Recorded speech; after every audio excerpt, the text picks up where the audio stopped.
तो hi guys, मैं स्वाति एक बार फिर से स्वागत करती हूँ आप सबका मेरे चैनल पर। आज मैं आपके लिए बहुत ही ज़्यादा काम का वीडियो लाई हूँ। अगर आप भी सिलाई करते हैं या सिलाई करना चाहते हैं, उसका काम स्टार्ट करना चाहते हैं, तो आपको बॉडी मेजरमेंट कैसे लेना है, शरीर की माप कैसे लेनी है, आज मैं आपको वो बताऊंगी। और नोटबुक में जैसे टेलर वगैरह लिखते हैं, कैसे उसको नोट किया जाता है, किस चीज़ को कैसे माप लेनी है। और आपको टेलर वाला अगर आपने कोर्स नहीं किया है या सिलाई का कोर्स नहीं किया है और परफेक्ट माप आपको लेनी है किसी की बॉडी में, तो वो आप कैसे ले सकते हैं। और वही सेम माप से अगर आप कपड़ा सिलते हैं तो आपका वो सेम माप आपके कपड़े में एकदम परफेक्ट बैठे। इन छोटी छोटी सारी डिटेलिंग के साथ ये वीडियो लेके आई हूँ। अगर आप ये पूरा वीडियो पूरा अच्छे से देखते हैं तो आप 100% मान के चलिए कि आपके पास अगर किसी का ब्लाउज नहीं है और आप उसकी बॉडी मेजरमेंट कहीं नोट डाउन कर लेते हैं, कहीं लिख लेते हैं, तो मान के चलिए कि आप 100% उसी माप से अगर आप उसका ब्लाउज सिलेंगे तो उसको एकदम परफेक्ट ये ब्लाउज आ जाने वाला है। तो जैसे मैं मेरा नोट डाउन करती हूँ कॉपी में, जैसे किसी की बॉडी का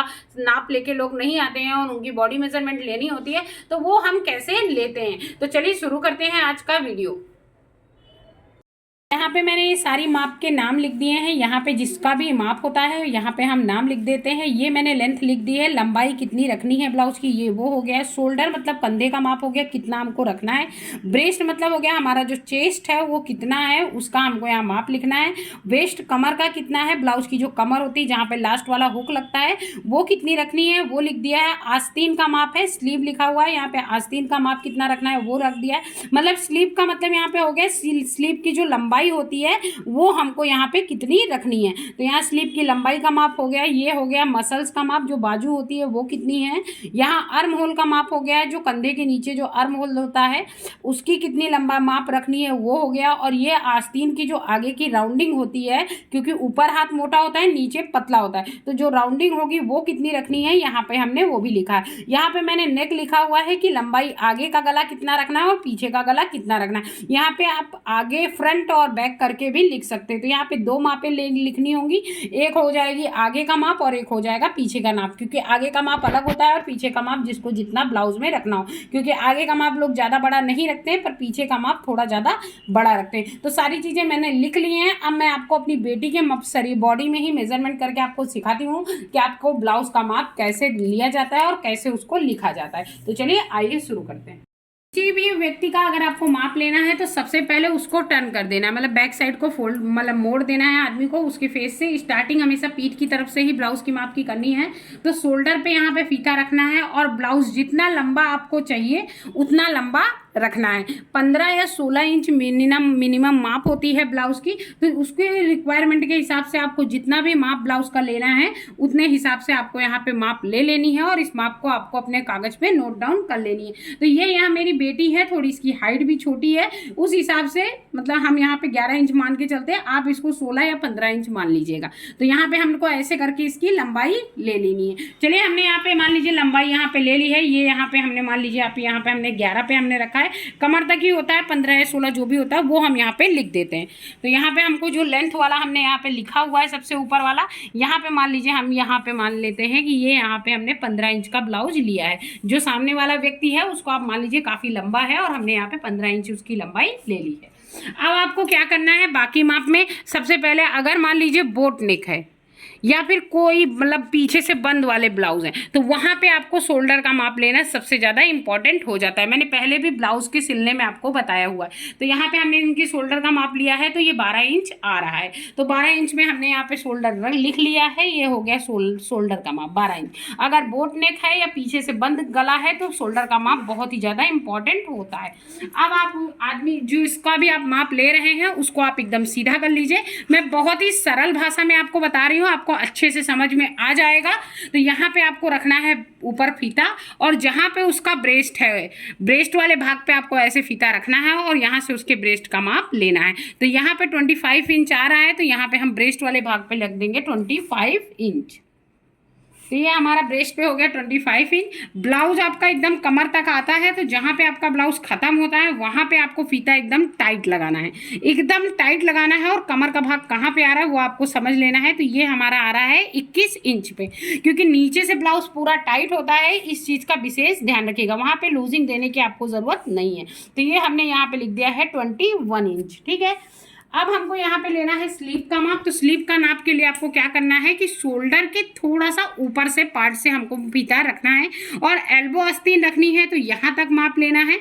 एल्बो आस्तीन में जब आप कोई भी आपको एल्बो आस्तीन बनाने को बोले तो उसकी कोहनी का पोर्शन आपको मोड़ देना है और यहाँ पे जहाँ पे आपका फीता आके खत्म हो, जैसे यहाँ पे ये 9 इंच पे आ रहा है, जनरली बड़े लोगों का 10 इंच तक आता है, 10 या 11 इंच तक, तो ये हमेशा एल्बो आस्तीन तक लेना है। तो यहाँ से आपको शोल्डर को मोड़ देना है, जिसका भी आप ले रहे हैं हाथ को यहाँ से कोहनी से उसको घुमा देना है, तो आप उसको परफेक्ट माप पता चलेगी कि स्लीव की माप कहाँ तक आ रही है। तो यहाँ पे देखिए ये 9 इंच पे आ रही है। अगर मान लीजिए इसी जगह आपको 3/4 लेना है तो यहाँ तक आपको सीधा सीधा ही माप लेना है। और अगर छोटी माप लेना है जैसे 6 इंच, 4 इंच, 5 इंच, 8 इंच, तो ये आप ऐसे ही एग्जैक्टली ले सकते हो। लेकिन अगर आपको एल्बो स्लीव तक, जैसे आजकल आधी बाहीं की जो स्लीव चलती है यहाँ तक एल्बो तक, वो आपको लेनी है, तो यहाँ से कोहनी के भाग को मुड़वाना पड़ेगा और यहाँ तक आपको माप लेनी पड़ेगी। तो जैसे यहाँ पे 9 इंच आ रहा है तो हमने यहाँ पे 9 इंच लिख देना है। तो ये 9 इंच हो गई है स्लीव की लंबाई। तो यहाँ पे मैंने स्लीव की लंबाई लिख दी है 9 इंच। अब आपको लेना है मसल्स का भाग, जो हमारे हाथ का जो ऊपर वाला भाग होता है, जहाँ जिसे बाजू कहते हैं मेन, वो आप देख सकते हैं इनकी है 7.5 इंच। बड़े होते हैं तो 11, 12, 13, 14, इवन 16 इंच की भी बाजू होती है। तो ये जो मोटा वाला भाग होता है, मैं आपको मेरे हाथ पे दिखाती हूँ, ये जो ऊपर का मोटा वाला भाग होता है, इसकी लंबाई हम मसल्स में लिखते हैं। तो यहाँ पे हमने आपके समझने पे है, कोई लोग मसल्स लिख देते हैं, कोई लोग बाजू लिख देते हैं, तो जिसको जो मतलब समझ में आवे वो चीज़ है। तो सबसे पहले हमको यहाँ पे मसल्स का निशान लगा लेना है। तो मसल्स हमने यहाँ पे लिख दी है 12 इंच। तो यहाँ पे हमने मसल्स का निशान लगा दिया है 12 इंच। आपका जो भी हो आप वो लिख सकते हैं। अब आपको मैं बताती हूँ आपको आर्म होल का माप कैसे लेना है। बहुत सारे लोग आर्म होल का माप कैसे लेते हैं, यहाँ से फीता अंदर डालते हैं और यहाँ पे आकर के इसको सीधा करके यहाँ बाजू में आके लेते हैं। अगर आपको आर्म होल का एकदम परफेक्ट मेजरमेंट लेना है तो आप कभी भी उसको यहाँ से सीधा हो करके, आप देख पा रहे हो यहाँ पे सीधा होकर के इधर नहीं आना है, ठीक है, क्योंकि इसी से क्या होता है कि कंधे जो गिरते हैं लोगों के, वो कंधे गिरने का प्रॉब्लम होता है। मैं हमेशा, आज मेरे को इतने साल हो गए हैं, 10 साल से मैं कर रही हूँ, मेरा कभी भी किसी को शोल्डर गिरने का प्रॉब्लम नहीं आया है। तो यहाँ पे आपको माप लेनी कैसी है, जैसे मैं लेती हूँ। आर्म होल में आपको अंदर से फीता लेना है, ये आप देख पा रहे होंगे, ऐसे ही आपको अंदर से फीता लेना है और ये शोल्डर पे ले जाके यहाँ पे आपको रख देना है। तो ये जो यहाँ पे लोहे वाला पॉइंट लगा होता है, इसको एकदम टाइटली यहाँ पे पकड़ना है और आप देख सकते हैं 12 इंच पे यहाँ पे ये खत्म हो रहा है। तो इनके आर्म होल का माप क्या है, 12 इंच। तो यहाँ पे जो आर्म होल है उसको हम 12 इंच पे लिख देंगे, ये हमारा आर्म होल है। वैसे तो बड़े लोगों का होता है 16, 17, 20 तक जाता है, 20, 22 तक इवन आर्म होल जाता है, पर इनका 12 इंच था तो मैंने यहाँ पे 12 इंच लिख दिया है। उसके बाद हमारे पास आया राउंडिंग। तो आगे जहाँ पे स्लीव खत्म होती है, यहाँ पे मसल्स का निशान लग गया। यहाँ पे जहाँ पे स्लीव खत्म होती है, मतलब जहाँ से आस्तीन में अंदर हाथ डालते, वहाँ पे फीता रखना है और एकदम अच्छे से इसको एकदम टाइटली देख लेना है। तो ये यहाँ पे आ रहा है 7 इंच। तो 7 इंच हमको राउंडिंग लेनी है, तो ये हमने यहाँ पे 7 इंच लिख दिया है, ठीक है। अब यहाँ नेक के हमने 2 पार्ट लिए हैं, एक F लिख देते हैं, ये फ्रंट का हो गया, और यहाँ B लिख देते हैं, ये बैक का हो गया, ठीक है। तो फ्रंट नेक का नाप आपको कैसे लेना है, शोल्डर पे आपको फीता रखना है। वी नेक है तो आपको ऐसे तिरछा करके लेना है, बाकी जो भी नेक है आपको ऐसे ही मेजर करके ले लेना है। आदमी यहाँ तक नेक ले, यहाँ तक नेक ले, जितना नेक चाहिए। जैसे यहाँ तक हमने नेक लिया है तो ये 6 इंच नेक आ गया है, तो ये 6 इंच आगे का नेक हो जाएगा। तो ये फ्रंट वाले में हमें यहाँ 6 इंच लिख दिया है। बैक का नेक भी आपको यही शोल्डर से ही लेना है, और जहाँ तक आपको नेक लेना है, जैसे 8 इंच, 9 इंच, 10 इंच, जितना भी आपको नेक लेना है वहाँ तक आपको मेज़र कर लेना है। और जो आपके सामने कस्टमर की रिक्वायरमेंट हो या जो भी उसकी रिक्वायरमेंट है उस हिसाब से आपको यहाँ नेक रख देना है। तो यहाँ पे हमने 10 इंच नेक रख दिया है। तो सारी माप हमारी हो गई है। ब्लाउज की लंबाई 15 इंच हो गई, शोल्डर हो गया 12 इंच। और शोल्डर में मैं इस जगह फिर क्लियर कर देती हूँ, अगर बोट नेक है या वी नेक है या पीछे बंद वाला है तो शोल्डर का माप लेना बहुत ही ज़्यादा जरूरी है। ब्रेस्ट का माप हो गया है 25 इंच, और वेस्ट हो गया, ब्लाउज जहाँ लास्ट वाला हुक लगता है, जहाँ से बंद होता है, वो हो जाता है 21 इंच। 9 इंच की लंबी स्लीव है, मसल्स का निशान है, बाइसेप या मसल जो भी आप कहते हो, उसको 12 इंच करना है। आर्म होल का माप आपको कैसे लेना है वो मैंने बता दिया, ये हो गया 12 इंच का।